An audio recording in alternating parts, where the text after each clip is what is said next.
Toi qui souffres du cancer, du sein, le cancer de l'utérus, proclame la guérison.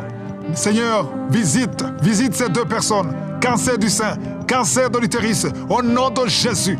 Merci pour la guérison. Merci Seigneur, parce que quand tu parles, qui peut s'opposer à toi? Partager deux passages bibliques qui m'encouragent toujours dans la prière, parce que quand on adore, quand je parle prière, personnellement, je passe plus de temps dans l'adoration, parce que c'est l'adoration qui touche le cœur de Dieu, c'est l'adoration qui attire les anges et la présence de Dieu, parce que la parole de Dieu dit que l'Éternel siège au milieu des louanges de ses enfants. Donc nous sommes ses enfants et nous allons adorer. Il y a d'abord le psaume 150, verset 6 qui dit que tout ce qui respire loue l'Éternel.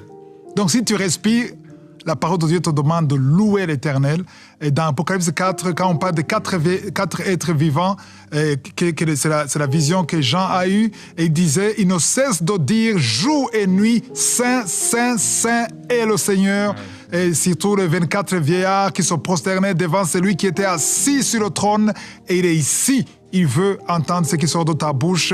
Et sur le trône, ils adoraient en disant que c'est lui. Ils adorent, c'est lui qui vit au siècle des siècles. Et ce qui est intéressant, ils jettent leur couronne devant le trône en disant « Tu es digne, notre Seigneur, notre Dieu, de recevoir la gloire et l'honneur et la puissance, car tu as créé toutes choses et c'est par ta volonté qu'elles existent et qu'elles ont été créées. » Donc je demande à tout le monde qui a les lèvres, qui a la bouche, d'ouvrir ta bouche et de louer Dieu.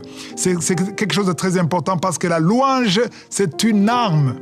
Josaphat a utilisé la louange. Il a demandé aux chantres d'aller devant l'armée. C'est pas l'armée qui était devant. L'armée était juste derrière les chantres, parce que quand on loue, quelque chose de spécial se passe. Là où tu es, dans ton salon, dans ta chambre, dans ton bureau, si tu peux ouvrir ta bouche, il y a quelque chose qui va se passer. Je le sens vraiment. Je sens la présence de Dieu. Amen. Je sens qu'il y a des gens qui vont être délivrés. Et rien que par louer la louange et confesser le nom de Dieu, il y a quelque chose de spécial qui va se passer à travers la prière au nom puissant de Jésus.